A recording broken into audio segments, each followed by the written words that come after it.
Our people must be well informed with the truth for us to make educated decisions.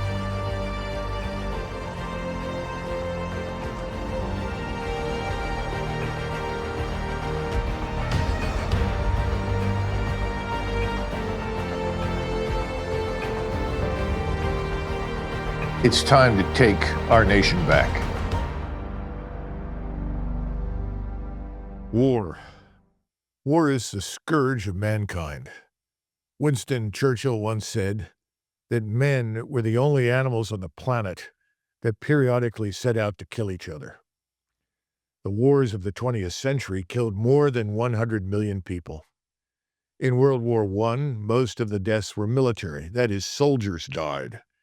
In the Second World War, millions of civilians joined their soldiers in death. Yet for some reason, mankind cannot avoid it. When asked in 1917 why the horrific losses in France did not stop the fighting, George Bernard Shaw, the famous playwright, answered, "Because men do not mind dying." In this episode, we will talk about war, not the maps or the battles, but what war means and what it does to us. War abroad and potentially war at home. Abraham Lincoln once said the challenge in foreign policy was to link the contingencies of power with the principles of justice. Before going to war, U.S. national command authorities need to answer several important questions in that context. First, what is the purpose of the war? What are the critical U.S. national interests at risk that justify American military action? Is the purpose of the war legal in a constitutional context? Is American military action legitimate in the eyes of the world? What is the true character of the war that Americans are being asked to fight? And how will Washington end the war and get our troops out? Is the war likely to run out of control, expand suddenly until it engulfs more nations and regions? Can U.S. military power actually decisively win the war? We tend to forget that war is always a predator. It consumes our best, our strength, and our resources. But its most terrible damage is often unseen. It forces American society to embrace brutality, to justify atrocity, to become something harder, colder, less human. It twists our values, creating a moral distortion field that warps our national character long after the fighting stops. These are the things that we want to touch on. This episode on war will address all of these questions. Well, as I mentioned before, there aren't very many people that I trust more than Judge Napolitano when it comes to asking questions about legality. And this is a question that doesn't seem to come up much, Judge. We really appreciate you coming on to talk to us. We're listening to the drums beat for war with Iran. We're listening to senators talking openly about attacking Iran. Today, early this morning, Senator Fetterman said we should provide Israel whatever it needs, essentially to annihilate Iran's capability to threaten the whole region, but most important, Israel. There's no debate. No one ever brings up whether or not there should be a declaration of war before we do anything. So I wondered if you'd talk about that. Tell us where we are, and is this just post-constitutional America? One could argue that we are in a post-constitutional America, that formally the Constitution exists. We do have a Congress, we do have a president, we do have a judiciary, but functionally, the Congress looks the other way when the president does whatever he wants. I say this as somebody that knows and likes President Trump and has been with him many times. You, of course, worked for him when you were in the Defense Department in his first term, but it gives every indication, nevertheless, of abandoning constitutional principles. Now, of what constitutional principles do we speak? That is, the Congress declares war, the president wages war. He only wages a war that the Congress declares. That is at least the theory of James Madison when he crafted the Constitution as he did. Madison himself said If the president could both declare war and wage war, he wouldn't be a president, he would be a prince. Nevertheless, you know better than I and better than anybody watching us now the number of wars America has fought since World War II. Not a single one of them was ever declared. The last declaration of war was December 8th, 1941. We all know what that was about. Congress has enacted authorization to use military force, which it claims is the legal equivalent of a declaration of war. It's not, because it doesn't have an endpoint. When Congress declared war on Japan and Italy and Germany in December of 1941, those declarations had an endpoint. They ended upon the surrender of those two countries. The two authorizations for use of military force, the one for Afghanistan and the one for Iraq, are both still extant. And presidents as late as Trump in his first term and Biden in his single term have relied on those authorizations to justify military action. So with that as a background, can the United States of America legally fight a war against Iran? The answer, without a declaration of war, the answer is no. Can the Congress declare war on Iran? The answer is no, not legally, because Iran does not pose a threat to the United States, and the United States has signed treaties that limit its war declaration power to those who pose a grave threat to the national security of the United States. You and I both know Iran poses no threat whatsoever to the national security of the United States. Do we have a treaty with Israel which obliges us to defend it? No, we do not. We have no treaty whatsoever with Israel. So that's where we are at this moment. So, Judge, it strikes me that you're describing Congress as a club of fugitives from accountability. Definitely is a club of fugitives from accountability. I'll give you a fun example. I was on air at Fox News with the longtime congressman from Harlem, Charlie Rangel, who talked like this. It was a real character. And while we were on air, President Obama went on international television from Brazil, which is where he was visiting at the time, to announce that the United States was bombing Libya. I looked at Rangel. I said, "Is this a declaration of war?" And he said, "No." I said, "What are you guys going to do about it?" He said, "Nothing. If he successfully gets rid of Gaddafi, we'll cheer him on. And if it's a disaster, we can wash our hands of it." That is an example of how Congress views, its war-making powers. It doesn't want to get involved. Well, there's another matter that's very important, and I know your background. You are more than just a legal scholar. You have quite a lot of depth in philosophy, and one of the things that certainly in my generation and yours that we studied in graduate school, whether you were studying international relations or law or anything else or political science, was the notion of just war theory. And just war theory seems to have fallen by the wayside. I've actually talked to people in graduate school. They say, "Oh, nobody bothers with that." And I've said, "Well, have you heard of it?" "Oh, yeah, yeah, we've heard of it, but we don't pay any attention to it." I wonder if you could take us through that and explain to Americans listening what is meant by a just war doctrine. So just war theory presumes that the cause of the war is to correct a grave injustice, that the war itself is a last resort, meaning all other means to avoid violence have been addressed, that the parties waging the war are a competent authority. We're not talking about a militia now. We're talking about agents of a legitimate government, and that there is a right intention to the war. So the purpose of the war is not to annihilate human beings, but to bring about justice and peace. Just cause, last resort, competent authority, right intention. Now, this is not just theory. This is into the Geneva Conventions, and it's into the United Nations Charter.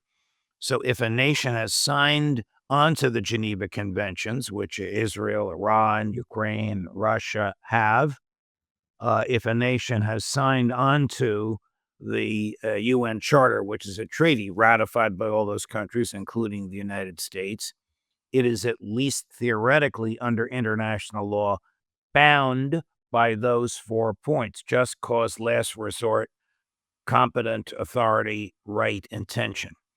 So if the intention of the war was to eradicate a peoples, that is obviously not a right intention. The intention can only be to correct a grave injustice. Second part of just war theory is the manner in which the war is fought. This is not articulated in the UN Charter. This requires proportionality. You can't use more force than is necessary. This requires a probability of success and establishing a goal that is reasonably achievable. And this requires just means, meaning the means for fighting the war cannot be greater than that which is necessary to correct the grave injustice. So if the purpose of the war is genocide, it doesn't comply with any of these terms whatsoever. Well, it's interesting that you mentioned that because during the Second World War, at one point, Admiral Leahy, who was effectively the acting chairman of the Joint Chiefs, he was really the military aide and advisor to Franklin Roosevelt, called in General Arnold of the U.S. Army Air Corps and General Marshall of the U.S. Army and said to them, "Gentlemen, don't you understand something? We want to live with the Germans and the Japanese when this war ends." And they looked at him, stared at him with blank faces.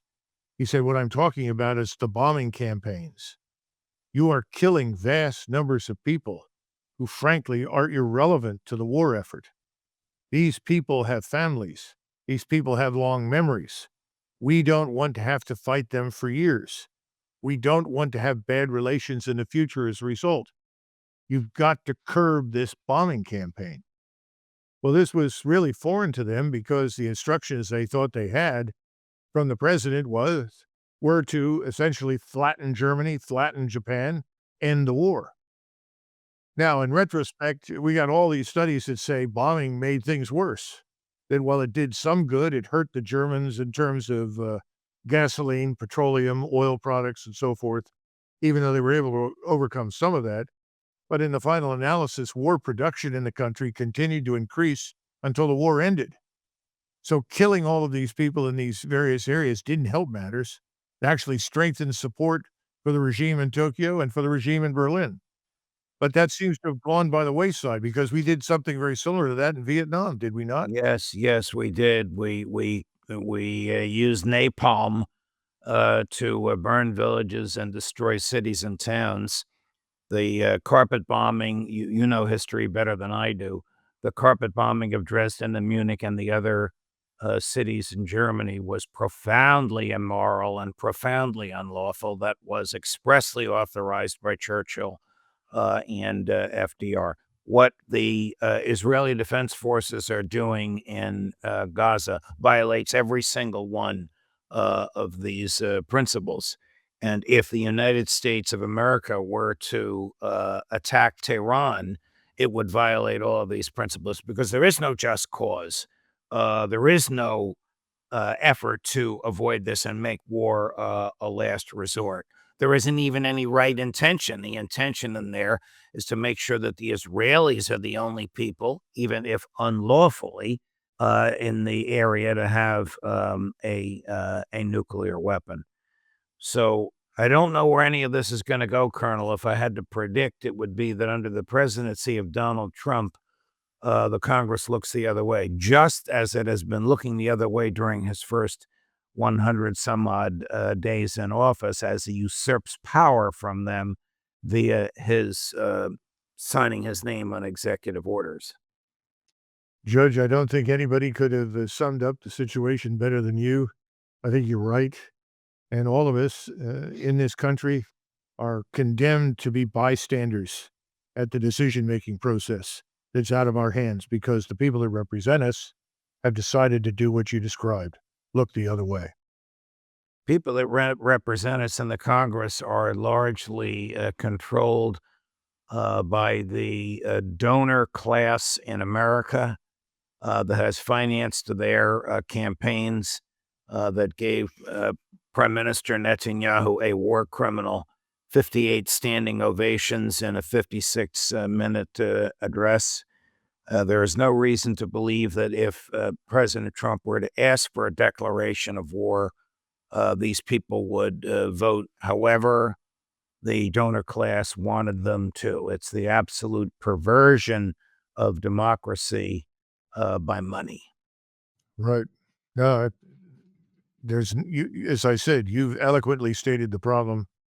And the sad part is there's a certain lack of humanity in all of this that's really disturbing because there doesn't seem to be any sense of life and death and the consequences for the people that have to suffer from this.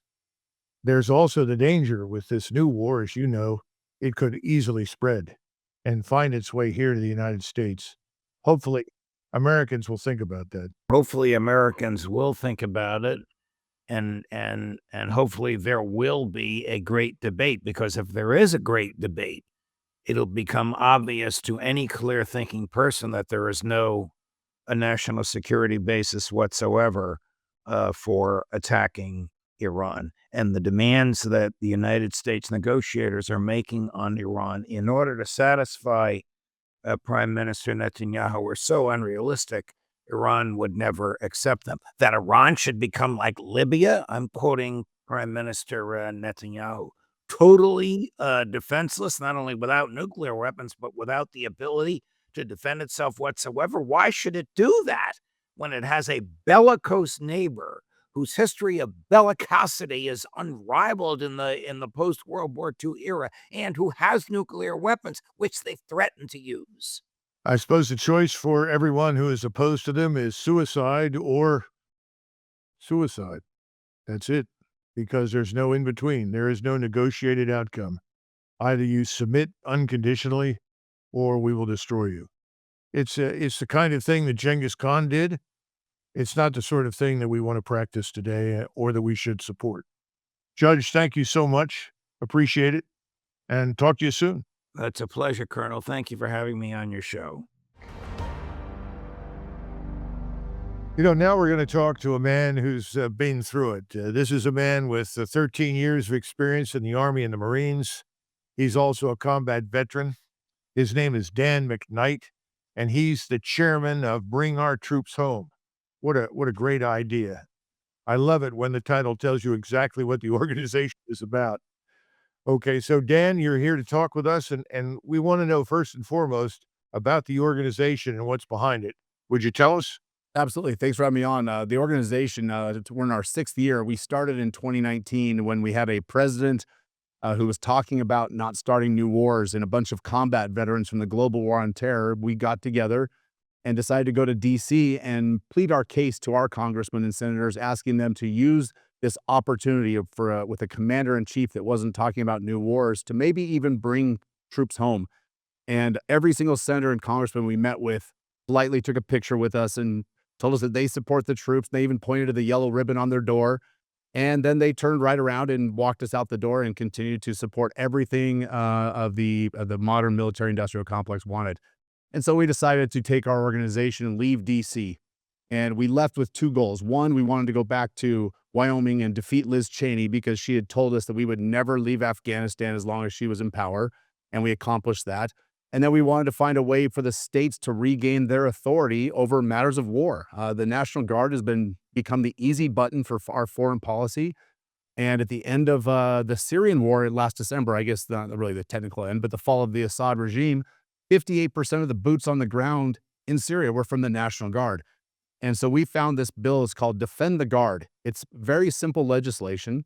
And it's done at the state level through the state legislatures, giving the governor the authority to withhold the National Guard from being called into federal service unless it's for one of the clearly identified purposes in the Constitution or in federal law. And if they want the National Guard to be activated to go fight in a war or to serve as an instrumentality of war, then Congress has to do their job first and declare war, which they haven't done since 1942. And we now have the bill in over 30 states. We're about to put it on the governor's desk in Arizona, hopefully this week. It's about ready to go before a full floor vote in Texas, maybe this week or next. But we are running into opposition. There is heavy opposition from the National Guard Bureau and the military-industrial complex lobbyists. But we are pushing forward anyway. Combat veterans who've been there, who've seen the human cost of war, are the ones standing up and saying enough is enough. Well, I think that's brilliant. And I'm sure most of the audience listening to you will agree with that.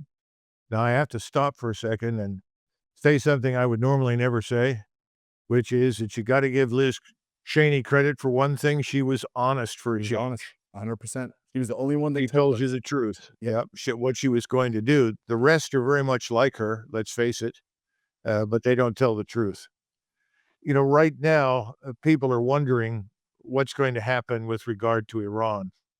And one of the points that many analysts, I'm by no means the only one, have tried to put across is this is the potential for a war that could drag on for a long time.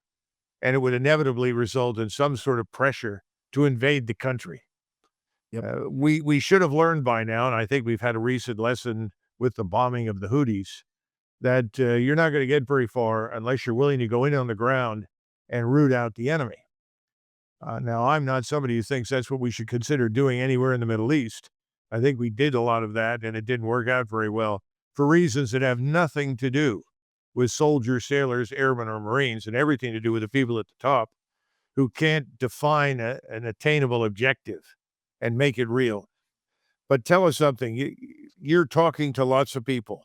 What sort of feedback do you get about Iran, especially from the National Guard? Because it's impossible right now, given the small numbers of soldiers in the regular army, for the army to undertake anything of significance without the Guard.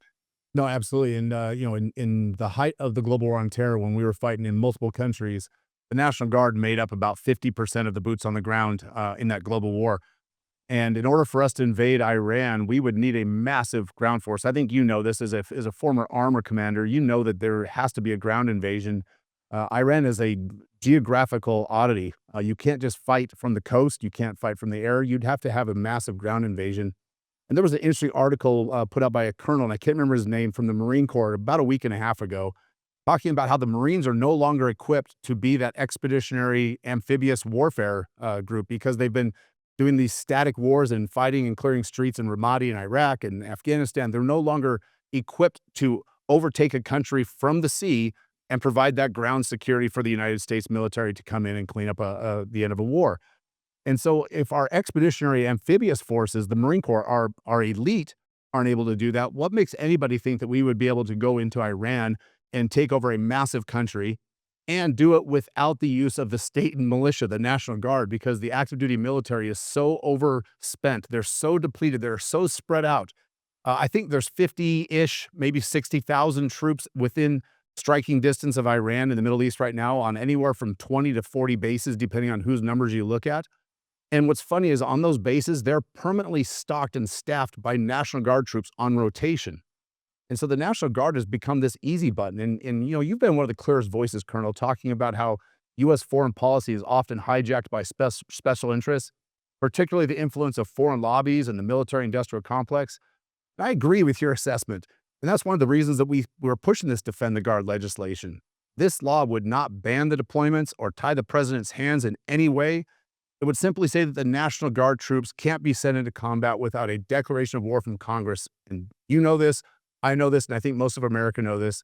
Congress does not have the stones or the backbone to do what's right and what their most solemn duty is, to take control in matters of war. They're cowards, and they'll never do it without being forced. And the only way we can force it from the state level, from the combat veteran level, is to pass state-based legislation like this. Well, just so everyone listening knows, you're talking about Colonel Gary Anderson. I know him. He's a very solid Marine, and all the comments and observations he makes are valid. unfortunately, there's nobody looking carefully at the Marines and the Army as the ground force and looking at ways they should be organized, equipped, and trained to fight. It's a huge problem. And I think part of it is because of what you described earlier. We've had 20 plus years of interaction with opponents who, frankly, let's face it, are not very capable, not very formidable, but they can do a lot of damage to you if you're dumb enough to occupy and present a target array to them, which is what we did and never needed to do. So one of the lessons I think of history is that if you don't have to occupy a place, by all means, don't do it. And that also ties up whomever we've got. Now, the first major commitment of the National Guard after National Guard legislation was passed under President Wilson was to deploy 100,000 guardsmen on the border with Mexico. Very few people know that. And they sent 25, 30,000 troops from the regular army into Mexico in a punitive expedition to try and drive the criminality and the revolutionary conflict that was raging in Mexico from the border further to the south. And that was, I think, on the whole, successful. But that was the first time the Guard was used, and the argument was the National Guard exists to defend the United States. It does. It doesn't invade other people's countries. Yep. Yeah, the Constitution says that the National Guard could be called into federal service to put down an insurrection, to repel an invasion, or to enforce the laws of the Union. That's it. It's pretty clear. And nowhere in there does it say to staff a forward operating base in Djibouti, Africa. Nowhere does it say that the National Guard should be the air bridge providing all the fuel for the C-130s and the other cargo aircraft flying over the Atlantic as an instrumentality of war. If they want the National Guard to fill that role, then we either need to amend the federal code, Title 10, and add that as one of the authorized purposes, or we need to follow what the founders of the Constitution said, and that the Congress should be giving the informed consent of the people of America before we head off headlong into these wars of choice. Absolutely. And I think the truth is, if the American people were asked right now or had been asked in the past, they wouldn't have gone anywhere. And I don't think we would have had anybody interested in staying in Iraq for more than about 6 months. And frankly, if we had left in 6 months, no one would have cared. We'd have been out and we would have declared that a success story. Well, right now, we're looking at this Iranian issue, and I don't see any evidence that anybody in Congress is going to ask their constituents really what they think. No. And that's sad. It's tragic. And there will be no request for a debate.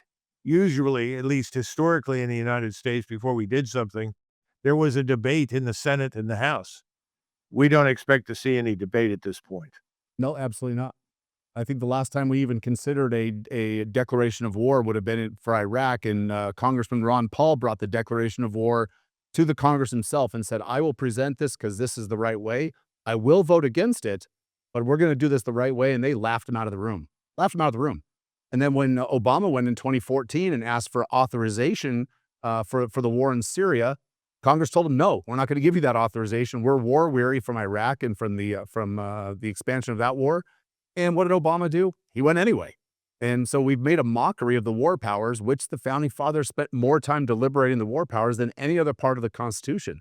It's not meant to be a throwaway. And we've been in meetings with National Guard generals, 2- and 3-star generals in their dress uniforms, sitting across the table from us, telling us, you're right, Dan, defend the Guard is constitutional, but we just don't do it that way anymore. And they're just okay with it. And so, Colonel, we've got a problem in this country. It's going to take the citizens. It's going to take us to rise up and demand that we do it the right way. We can't do it in D.C. That's not favorable ground. I think we have to do it at the states in order to protect us from fighting in Iran or Yemen or the Horn of Africa or, heaven forbid, Gaza and Israel. If we want to keep America out of those wars, the citizens have to regain our rights, our authority over our Congress. But you've also sort of hit on something that I think is important for people to understand. Someone who becomes a general in the National Guard does not get there by accident. They get there because they're politically useful. That's right. They are friends with the governor, probably friends with the senators. They're not going to allow someone to come to a position of influence in the Guard who's going to raise the questions you have. So that's part of the problem. I hear people talk all the time about problems with generals in the Army and admirals and so forth. They tend to forget the Guard. And I would say that both elements now are almost equally politicized. Sure. And you don't become a general in the National Guard without you have to pass the FedRec board. So your governor may appoint you to be the adjutant general and give you that first or second star, but you don't get federally recognized unless the Department of Defense signs off and christens you as one of theirs. And it just shows you that the general class of the military, it is a cloning structure. Find somebody that thinks like you, acts like you, and will kiss the right rear ends like you, and drag them up through the ranks with you. And that's how you get that next star, is by promoting the one star below you. And it's just it's a self-licking ice cream cone. Yeah. Well, it's an ice cream cone I don't want to order up. No, thank you. And I know you don't, and I don't think the American people want it. Right. Dan, thanks so much for talking to us. Oh, We thank you. deeply appreciate it, and I wish you all the best. Great seeing you this morning. Keep You as up, well. keep up the fight, no matter how hopeless it may seem. It's never hopeless. It's just difficult. Never. Thanks, Dan. You bet. Thank you. We've had a number of guests thus far who've told us a lot of things about the United States, particularly the problems, military problems, legal problems associated with our routine inclination to completely ignore the Constitution. I wanted to turn now to someone who really understands the region and knows a great deal about Iran. This is Dr. Arta Moini. He's an international relations scholar and currently the managing director at the Institute for Peace and Diplomacy in Washington, D.C. Dr. Moini, we are bombarded every day with the notion that Iran's government, its armed forces, its population, all together collectively are committed one way or another to the inevitable destruction of the lives of 6 million Jews in Israel. Of course, the 6 million figure resonates with Americans because that's the number of Jews killed during the Holocaust. How do you respond to that? Tell us what the story is. How real is that? How imaginary is it? We just don't know. The notion that Iran is committed to killing any Jews, let alone 6 million of them, it's preposterous. And it's part of a desperate campaign by some who never want stability in the region. Benjamin Netanyahu is now desperate. He feels that his support base domestically, his relationship with Donald Trump himself is challenged, is fraught with a lot of issues, and he's using these tactics and the mythology that's surrounded about Iran to be able to push this notion that Iran is frankly a dangerous country that will annihilate not only the Jews, but the state of Israel. Now, Iran and the Islamic Republic is and has been a problem in the region. I'm not going to deny that, but what I'm going to say is that the Iranian regime today has very different priorities than what it did in 1979. Is at a very different stage, and a lot of these bombardment that you spoke about is to create the notion of insecurity, ontological and physical, a notion that is just basically everyone needs to get down that Iran is the enemy. It's the enemy and friend distinction, and therefore no talking with the Iranians and possibly bombing them. So anything that goes towards that propagandist message is what you hear from Washington and Jerusalem. Well, the interesting thing is that not only is Iran treated, as you know, as this implacable enemy of Israel, and by definition or implication, the United States, there has been no evolution in Iran. That the imams that rule the country are ruling it today as they did 30 years ago, 40 years ago, that, women are actively suppressed everywhere. In other words, we have this very dated picture. And can you update us a little bit on where things are in the country today versus where they were in 1979, and perhaps why? Yes. So one thing is, first of all, I think there are a few myths that hopefully we can disperse with tonight or this afternoon. Number one is that the Islamic Republic of Iran today is the same country that it was in 1979. That is not true. Iran today is, first of all, the population is the most westernized population in the Middle East. This is why the Islamic Republic itself has had to adjust and readjust its course domestically, allowing some and more freedoms to women and others just by default, just because it has had to. And the way that Iran sees itself is even moving towards more pragmatic sensibilities. Again, the revolution, to remind your viewers, happened 46 years ago. Since then, we have had the collapse of the Soviet Union. We have had the rise of unipolarity. We have had the wars in Iraq and Afghanistan. We have had the changing structure of the international system, and we have had a complete realignment in the region. And for all the talk about the Abraham Accords, the biggest realignment is the changes happening within the region with Saudi Arabia and with the way that they are themselves pursuing the threats in the region. So today, the context, the field, the state of the field in the Middle East is completely different than it was in '79. The regime in Tehran has had to endure a lot of difficulties. It has changed a lot of its posture. But ultimately, what I want to get to is that Iran is not one of those. And Robert Kaplan has said that before. Is not one of those artificial countries that can disappear in the course of history. Iran is a civilizational state. It is mostly a cultural power, even before the political power that it has, and it will stay in the region, has staying power.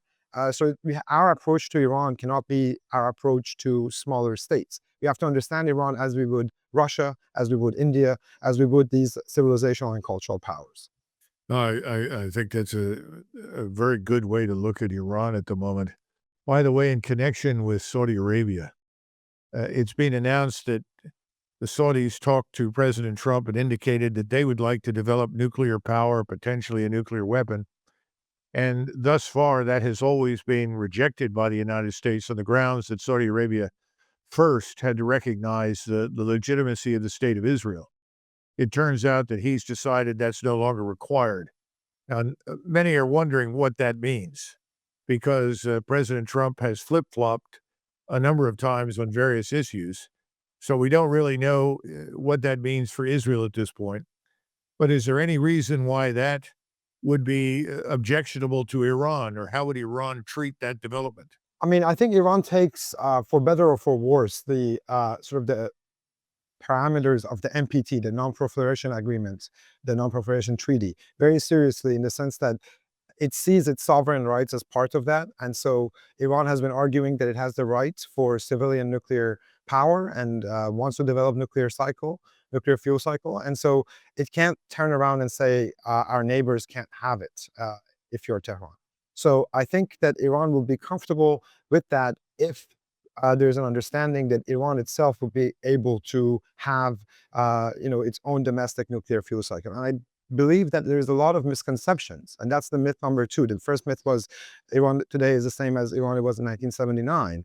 The second myth is that there's this idea that Iranian nuclear program is fundamentally different from other nuclear programs, whereas nuclear enrichment, nuclear power itself is a dual-use technology. Any country that has the know-how and develops the infrastructure for nuclear technology, for power plants, which President Trump has already recognized and admitted that Iran can have, despite a lot of misinformation. I think that's the line that President Trump has actively directed. And I think that message that Iran can have civil nuclear power means that ultimately there's a lot of people who say that that's the same as nuclear weapons, and they don't want to differentiate between a weapons program and a civil nuclear program, or a nuclear power, nuclear energy program. Dr. Moini, there's another issue that comes up routinely in the American media, and that is that somehow or another, Iran is a quote-unquote multinational state, multi-ethnic state, that under severe bombing or severe threat from the United States and Israel, the various ethnic groups in the country, specifically the Baluchis in the south, the Arabs in the west, the Turkic peoples in the north, would jump at the opportunity to overthrow their Iranian masters and walk away from the government. Could you enlighten us as to what is real and what is not there? So first of all, this gets me to the third myth, and I had three myths that I wanted to discuss, and you brought all of them up, so thank you. The third myth is that Iran is the most vulnerable that it has been in 40 years. And that is not true. it's true that Iran has, there are certain quote unquote strategic losses in Syria as opposed and towards like Hezbollah. But this is a blessing in disguise, in my view, because Syria for Iran was like Ukraine for us. There was a lot of resources, a lot of power that was pushed in Syria to upstate a state that was incompetent. And so by the fact that Iran has been partly forced, but also decided to let the Syrians be, ultimately because it had no choice, that has actually is going to have repercussions. It means that Iran has um, more resilience when it comes to the core national interest that it wants to protect. And so the idea that Iran is the weakest today is not true. And Israel itself has had a lot of military success, but has had a lot of trouble translating that military success into soft power and diplomatic clout. Well, as a student and scholar of international relations, Hedley Bull wrote a book many, many years ago in the 70s called The Anarchical Society, in which he predicted the world would evolve into regions based on culture and strategic interest, and that these regions would replace this bipolar system that we'd lived with for so many years. I think that's happened. By the way, there's one last point, and this may be another myth that you want to explode. Iran is always asserted by the Israelis to be the leading terrorist exporter in the world. Most of this, of course, is based on their experience with Hezbollah, which is a creature of Israeli occupation, as you know, that came into being after the Israelis occupied southern Lebanon. Also the Houthis and potentially other groups of Shiites in the Gulf. Talk a little bit about the fact that Iran does feel an obligation to co-religionists. And that's something that is not understood in the West. Well, I think that's another part of the first myth, that Iran is the same country that it was in 1979. I think, ironically, our policies have had a very different uh, implication for the Iranian regime. Our sanctions policy has empowered the IRGC by cutting off ordinary Iranians from the economy. And because of that, the IRGC actually has turned more pragmatic because it has a lot of hands in economics and in commerce. And so that has meant that the way that we think about the sort of the region has to change, because they ultimately want to protect.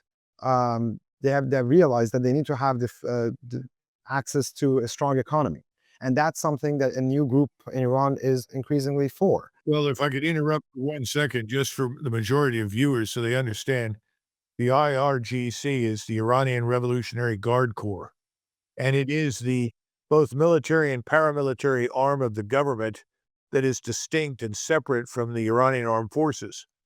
It is the element that is projected beyond Iran's borders as opposed to the armed forces. So that it's important that people understand that.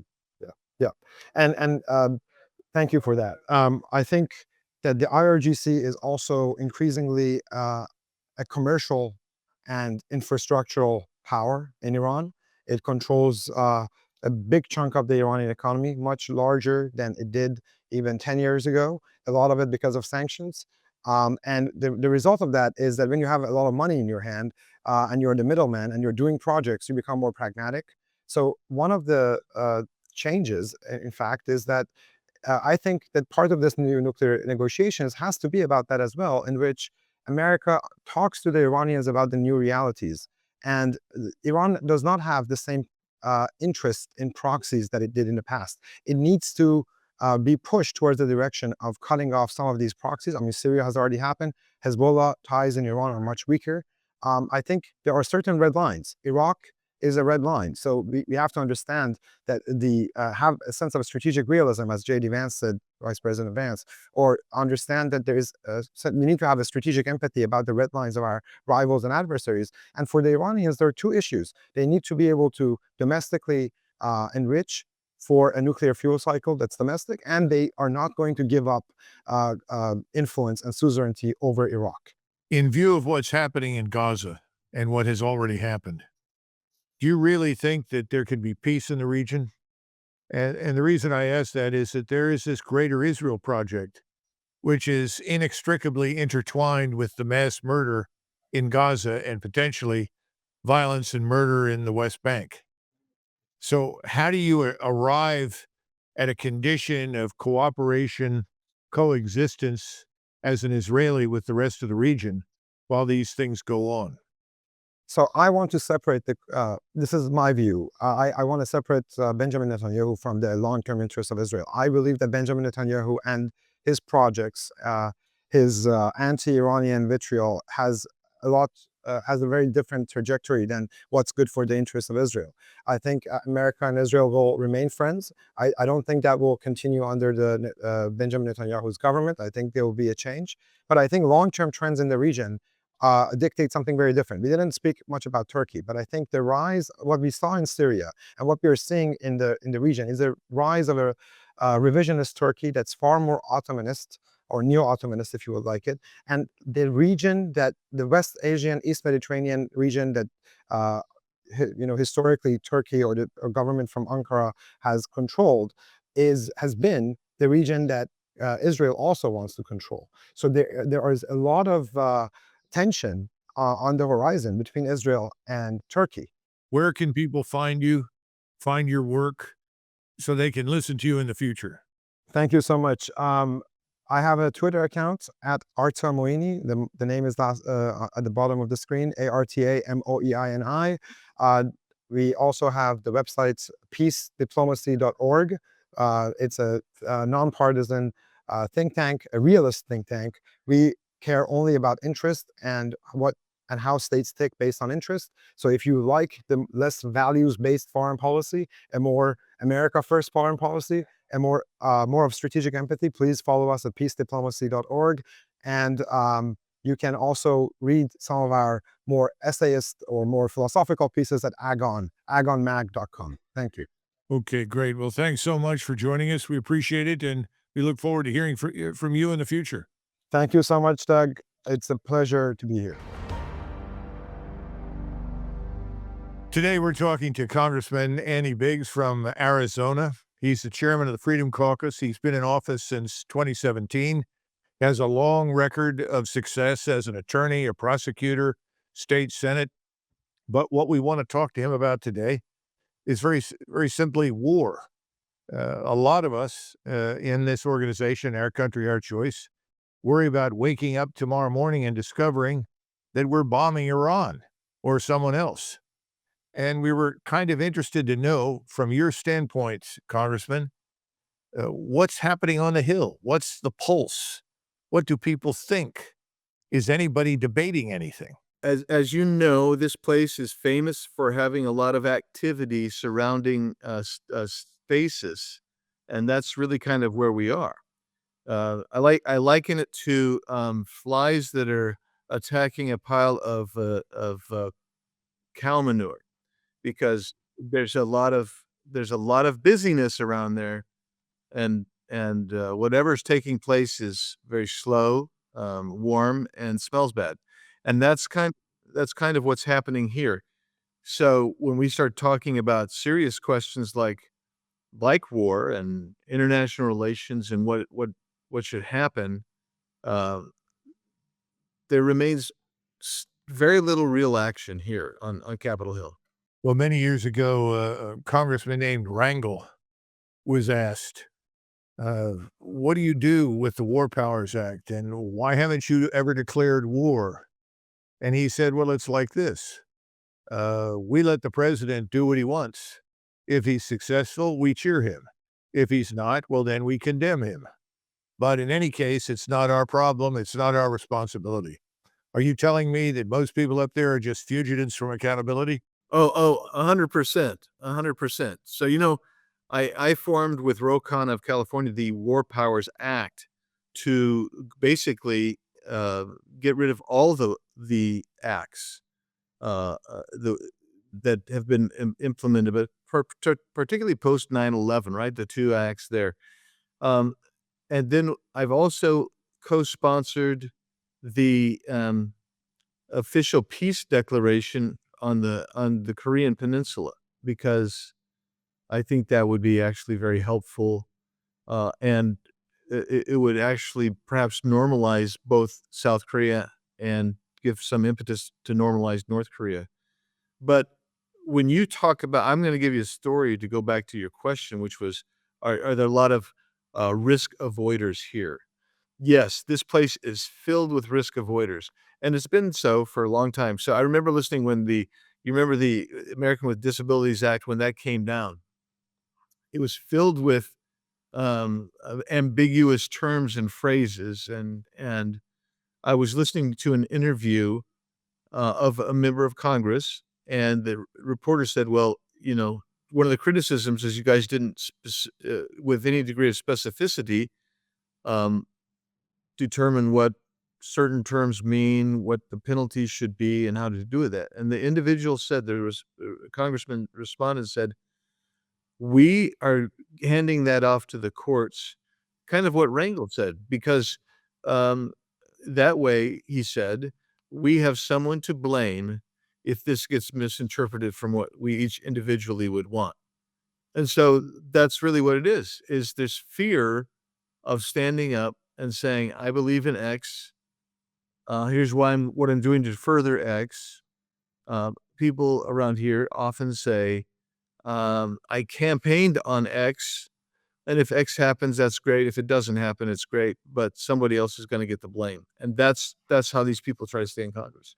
So it's not over the top to suggest that the president could convene a short meeting in the White House tonight with select members of the Senate and the House, say armed services committees, and simply announce, I made the decision to launch strikes tomorrow morning at these targets in Iran. And everybody would look at this and they would not raise objections. They would say, well, Mr. President, thank you for inviting us and thank you for showing us the targets. But they wouldn't raise objections. They'd sort of mumble and walk out. Is that about right? There would be a few people who would stand up vociferously and say, no, or this shouldn't happen. But there would be a lot of people who would just casually let that go. And they, the fact that people like me, who are rank and filers, would not even know about it till the media reported on it, and then we'd have a briefing where Pentagon brass would come in and they would try to justify it with platitudes and not really give us the substance of why, what, or if. Um, it probably tells you all you need to know, because it doesn't matter whether it's this administration, the previous administration, the previous administration, the previous administration. This goes back, and it's all too common. And once we started moving in the Korean War, if you go back and you call it a police action instead of a war, you don't go through the normal uh, uh, declaration of war. You don't.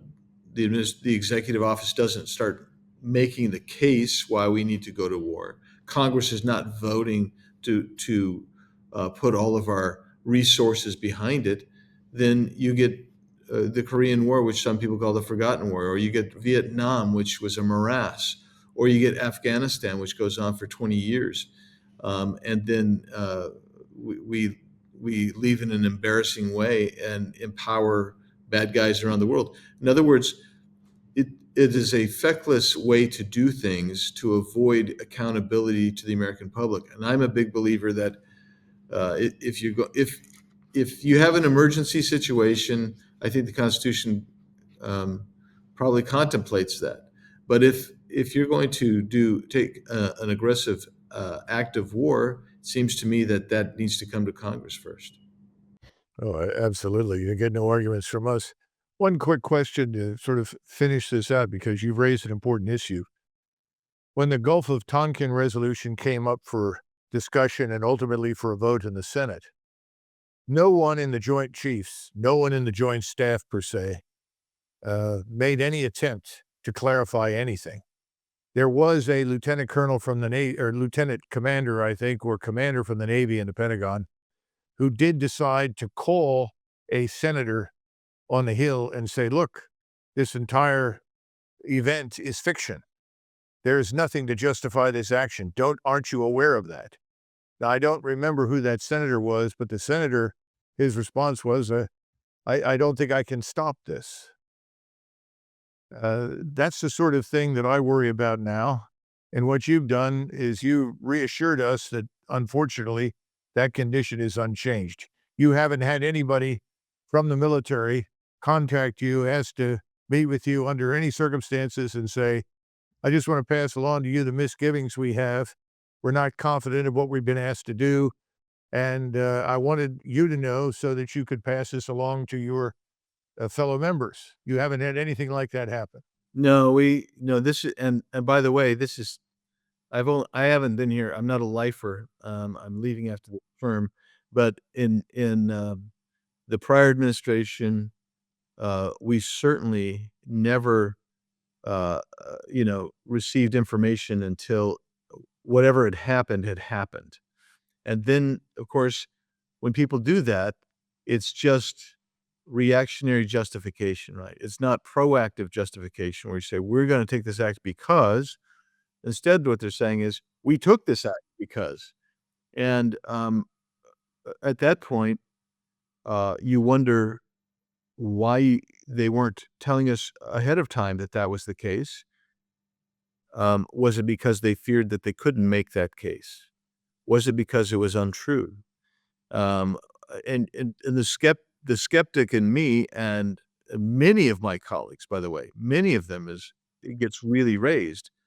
You look at some of this stuff and you go, why do you wait until afterwards to kind of reveal your justification? And I think it suggests, quite frankly, either one of two things: they don't trust Congress, which is that's a fair complaint, or they couldn't make the justification. Because when you declare war as constitutionally, and don't forget, this country was founded on the notion that you wouldn't even have a standing army.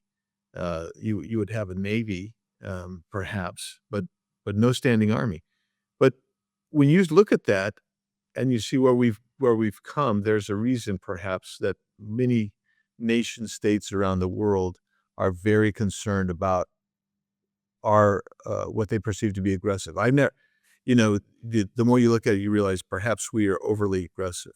No, I don't think there's much doubt about that. And right now, there's a lot of concern overseas with our inconsistency. In other words, how do they know what we're going to do next? Our policies don't seem to survive the election cycle. And lately, we've been changing positions the way the teenagers go through TikTok. So that's a fair criticism of us. Do you see any evidence that that could change anytime soon? Well, here's the way I would kind of characterize it. It seems to me that you can have what I call strategic inconsistency, or resulting in strategic confusion, on your adversaries. So, for instance, I do believe that China is not quite sure how to respond. I think Iran doesn't know how to respond. Does that cause increased hazard? I don't know. I don't know. Because if they're afraid or have respect, I don't care which one it is, as long as they pull back on their activity or action or their aggressiveness. And so it's kind of a weird thing, but when I look back at other times in history, and to see what other presidents have done, there is on occasion a non-realist approach, a institutionalist approach, non-liberal approach. There is this kind of weird approach where it's kind of, I don't want to call it a neo-realist confusion. It's kind of a realist point of view that is resulting in confusion on the part of states around the world. And I don't, I'm not an institutionalist at all. I don't trust multilateral institutions as far as I can throw them. But what I will say is there is potential benefit with strategic confusion, but there's also potential hazard with strategic confusion. Well, I'm sure the near future will tell us which has turned out to be the dominant outcome. Congressman, thank you so much for taking time out of your day to talk to us. We deeply appreciate it. Chairman of the Freedom Caucus and one of the people I admire most on the Hill, Congressman Andy Biggs of Arizona, thank you so much. Thanks, Colonel Macgregor. It's good to be with you, and thanks for all you've done for this country. I appreciate it very much. To this point in the program, we've talked a lot about war beyond the borders of the United States and its impact on our soldiers, impact on our population, what people think, how they behave, their lives, their health. We don't really address very often the potential for conflict inside our country. What would that look like? What would that have as an impact on us? And remember, inevitably, if there is serious conflict inside the United States, there'll be a certain expectation that the United States Army and other regular armed forces like the Marines will be involved. So we asked Lieutenant Colonel retired David Allen Grossman, an American author and trainer who conducts seminars on the psychology of lethal force, to talk to us. He was a colonel in the United States Army, but soon after leaving, he founded the Coology Research Group to give seminars about the physiological and the psychological effects of having to use lethal force for law enforcement officers and soldiers. Grossman's first book on killing, The Psychological Cost of Learning to Kill in War and Society, it's an analysis of the psychological processes involved with killing another human being. His second book on combat, The Psychology and Physiology of Deadly Conflict in War and in Peace, sets forth coping strategies for dealing with the physiological and psychological effects of violence for people who kill people in the line of duty. So I think Dave Grossman is ideally suited to help us navigate these troubled waters of potential for conflict inside the United States. Dave, why don't you tell us where you think the nation is? Because I'm not sure a lot of people are even thinking in these terms at this point.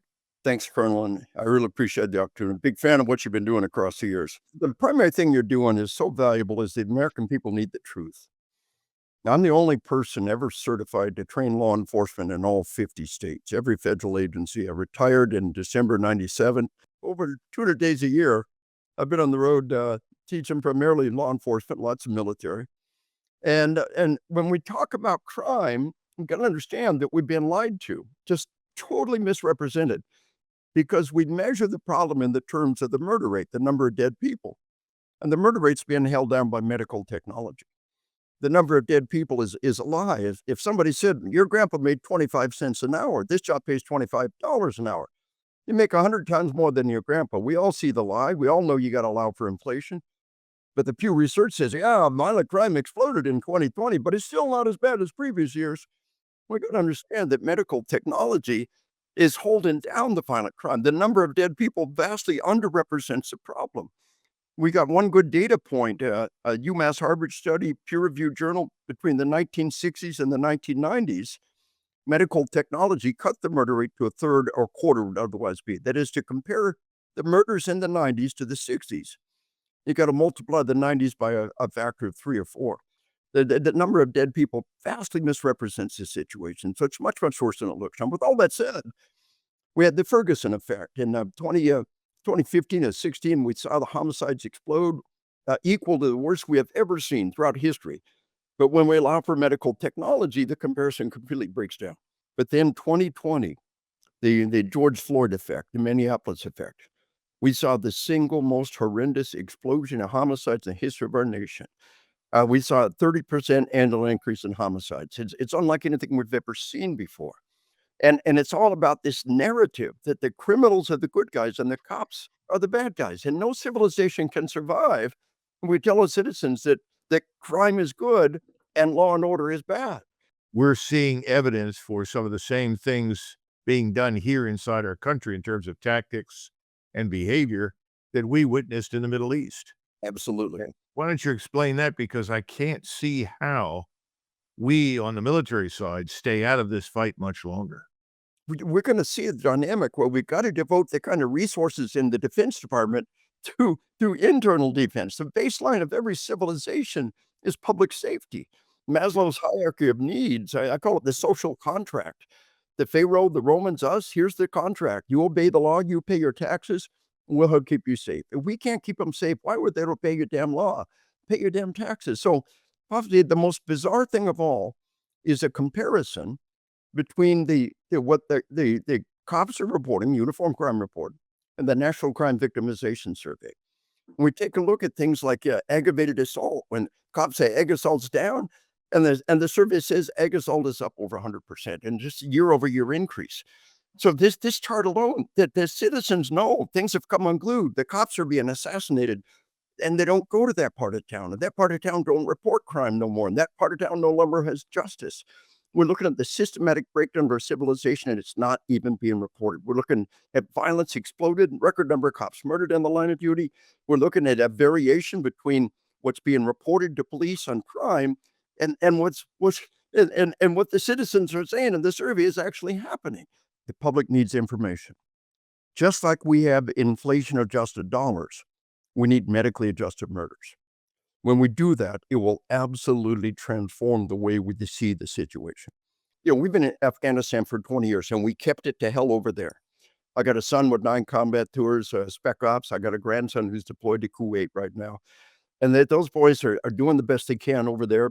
But the fall of Afghanistan is one of the greatest tragedies and failures in history. It needs to be held accountable because we've been reading their mail for 20 years. The intel guys tell us, they keep saying, wait till the stupid Americans leave, and then it will be our turn, and we will do to them what we did to the Russians. Russia left Afghanistan, and we saw hospital massacres. We saw other things. They're looking at a symphonic attack. If you take out the hospital, you amplify the body count. But what we saw was the Bestland School massacre, September 1st, 2004. An entire school was held hostage. Exits are blocked by a handful of terrorists in place at a time. They go in, they don't go out. Now, just 1 or 2 people with concealed weapons in the crowd could have shot the idiot blocking the exit, and the hostages could have escaped like air out of a balloon. And they know that. They fear one thing, they fear failure, so they will seek the place where concealed carry is not allowed. And on top of that list is our schools. We won't even lock those damn doors. We won't put the laminate film on the glass, and we put a sign out front that says, we promise nobody here can shoot back. We could not have done a better job of inviting them to do to us what they did to Russians, to come slaughter our children. 1,000 kids are trapped in that gym. They will live and suffer and die in that gym for the next 3 days. A huge bomb is strapped to the basketball backboards on the little gym where you go 6 inches out of bounds in a basketball game, you hit the wall. Another bomb is strung between the 2 basketball backboards. The children are denied any water, any food, any bathroom facilities. Our mommies are there, babies and preschoolers are there in this big celebration. By the 3rd day, they're 1 day away from death by dehydration. This is the school. There's water fountains and bathrooms everywhere. Now, the terrorists have spent 3 days turning this school into a fortress. They barricaded and booby-trapped every ground floor entrance, every ground floor window, except the windows to the gym. In a previous attack, the Russians had used gas on them in the Nordos Theater. They're always learning. They're always evolving. They don't want to use gas, so they shot out and busted out the windows on both sides of the gym to get a flow of air. Other than that, it was physically impossible to get a ground floor window. They spent 3 days hardening the target. The children are 1 day away from death by dehydration. Nobody listening right now has gone 24 hours without a drop of hydration. What did it feel like in the 3rd day? Here's what it felt like. On the 1st day, they're urinating and defecating their shoes to have somewhere to put it. On the 3rd day, they sucked up the 3-day-old bottle of piss on top of the shit in their shoes to have somewhere to put it. They're mad with thirst. They're insane with thirst. 1 more day and they're all dead. But they knew the Russians would give them that day. Somebody should have been monitoring and jamming every radio, every cell phone frequency. Of course, they have people on the perimeter giving them intel. On the morning of the 3rd day, their Delta Force and their SEAL Team 6, Alpha and Wimple, their 2 most elite counterterrorism team, had arrived. They didn't have a plan yet. Most of them didn't have body armor, didn't have helmets, didn't have a choice. Could start slaughtering the children. On the morning of the 3rd day, one of the bombs on the backboard went off, blasting kids out the windows. 6 seconds later, the other bombs went off, blasting kids out the windows. The Russian Tier 1 spec ops simply charged from every direction. It was a gut-wrenching, heart-rending, 10-hour room-to-room nightmare, with terrorists using children as human shields. And the nation was stunned to the soul. Over 1,000 were hospitalized. The average American never even heard about it. This is what they do. They don't piss in your water. They don't sprinkle doo-doo over your skies. They're terrorists. Their goal is terror. Their tool is terror. Nothing creates terror like killing your children. They fear one thing. They fear failure. So they will seek the place where concealed carry is not allowed. And on top of that list is our schools. We won't even lock those damn doors. We won't put the laminate film on the glass, and we put a sign out front that says, "We promise nobody here can shoot back." We could not have done a better job of inviting them to do to us what they did to Russians, to come slaughter our children. And the only answer is armed, trained Americans on site all the time. Armed educators. The whole state of Utah has had armed educators for over 25 years. Concealed carry in the school in Utah is the same as concealed carry in the mall. Why would it change? 100% success. 85% of all counters, some armed educators. 100% success. You've delivered a very sobering message today, and I think it's an important one, which is one of the reasons we wanted to talk to you. And it does fit in with this larger picture of conflict and how we deal with it. And we don't really think enough about what happens here at home. And you're painting a picture that says with almost complete certainty, we're going to face something like this, and it's probably going to happen sooner, not later. Yes, sir. And the foundation's being laid. God bless you, and God bless America.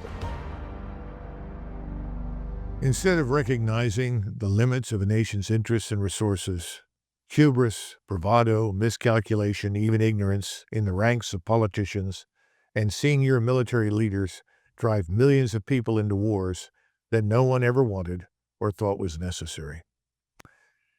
With that thought in mind, let's pause for a moment and think carefully about Memorial Day, which approaches at very high speed. Let's talk about the consequences of war and think about the people that have fought them in the past.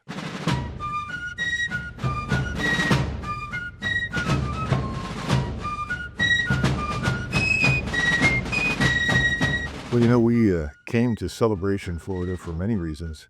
It's a beautiful place, but this memorial is actually quite special. We're used to these giant figures, magnificent sculptures that you see in Washington, D.C.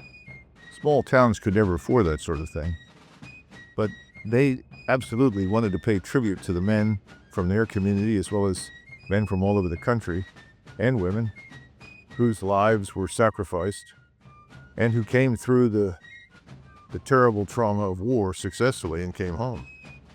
I'm standing with my hand on the monument that is to the United States Army, having served in it for most of my adult life, and it's very special to me because this is the 250th anniversary of the Army, and many Americans aren't aware that before we became a nation state, in 1775, we were an army, and as long as that army marched and existed with Washington at its head, we were a country. So it was vital and essential that whatever Washington did, that army had to survive, and that was no easy task. We're going to close out this episode in Memorial Park in Celebration, Florida. Celebration, Florida is a wonderful town. It was actually designed and built by Disney to sort of immortalize the way America used to be, or at least the way he thought it was. And the Memorial Park that's behind me was really largely dedicated to the people that fought the Second World War as well as the Korean War. But for the most part, they're Second World War veterans whose names are here on the memorial. We are at a difficult point, what I would call a strategic inflection point in the history of the United States. We are a powerful state, but we are also a state that is troubled internally and has serious problems with deciding what its interests are.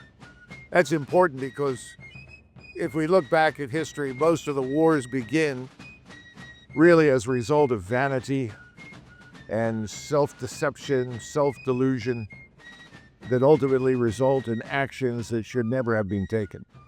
A good example is the First World War. First World War was a war that really everyone recognized should not be fought. In fact, all the belligerents regretted entering it, but they also deluded themselves into believing that this war would not be that destructive, that the war would not last that long, and that ultimately everyone would return home, as the German emperor said at the time, before the leads fell. Well, we all know that that didn't happen. We have a problem today in this country. There's a lot of hubris, bravado, miscalculation, and ignorance. And these are very dangerous attributes or characteristics. I wouldn't call them attributes. They're dangerous because we can make assumptions about wars and the people we fight that are simply fundamentally false. We've already been through that. Of course, who today remembers Iraq anymore? Iraq is a distant memory. That was a terrible failure, a strategic disaster for the United States and the people of the Middle East. When our troops finally left it in 2011, in order to get out without being shot to pieces, they left in the dead of night. Just imagine that. An American military organization that in order to get out of Iraq without being shot up, leaves unannounced in the middle of the night. And then, of course, I don't need to remind everybody about what happened in Afghanistan. That was poorly organized, badly orchestrated, to be sure, but it was another huge fiasco for us and for the people that happen to live in Afghanistan, and I would argue for everybody in the region. We are on the verge of a potential war with Iran. We don't know if we're going to have one or not, but we're not asking any of the critical questions. Are we going to fight Iran, and if so, what is the purpose? And is that purpose actually attainable?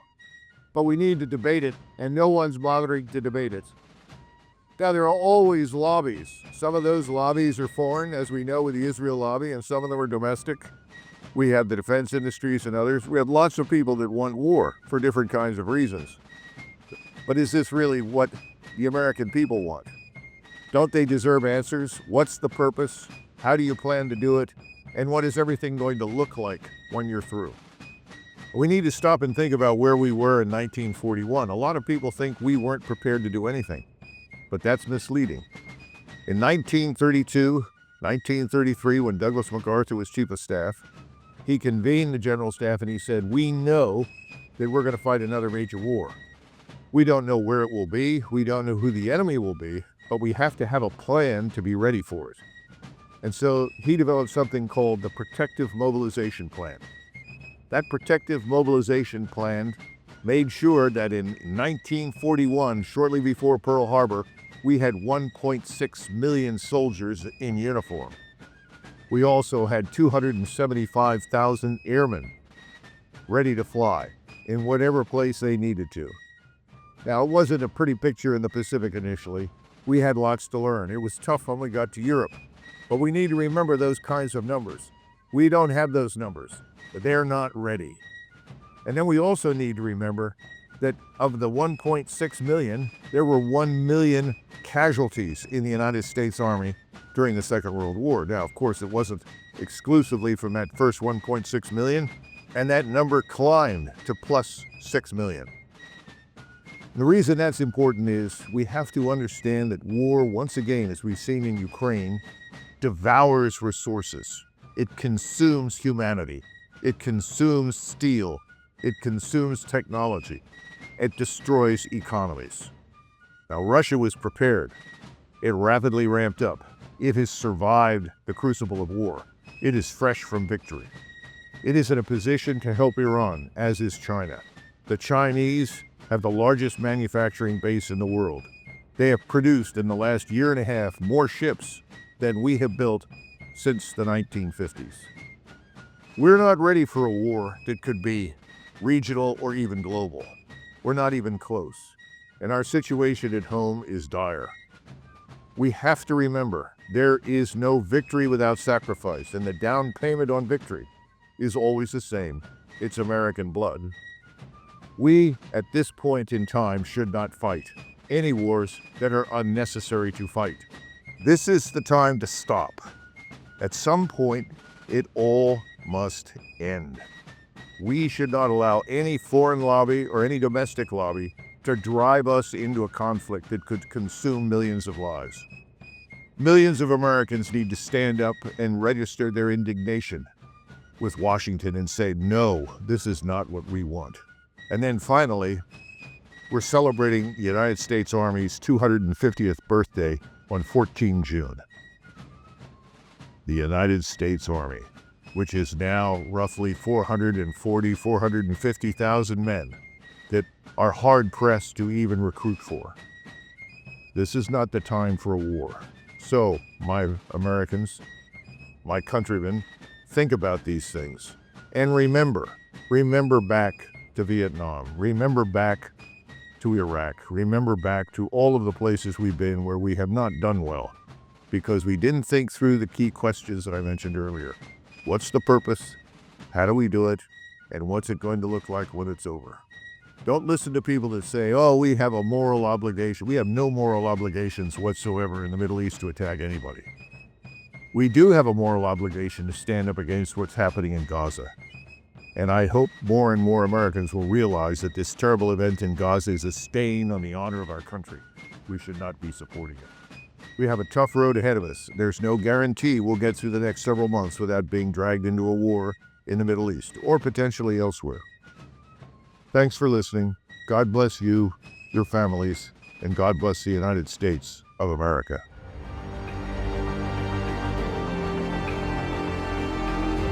Our people must be well informed with the truth for us to make educated decisions.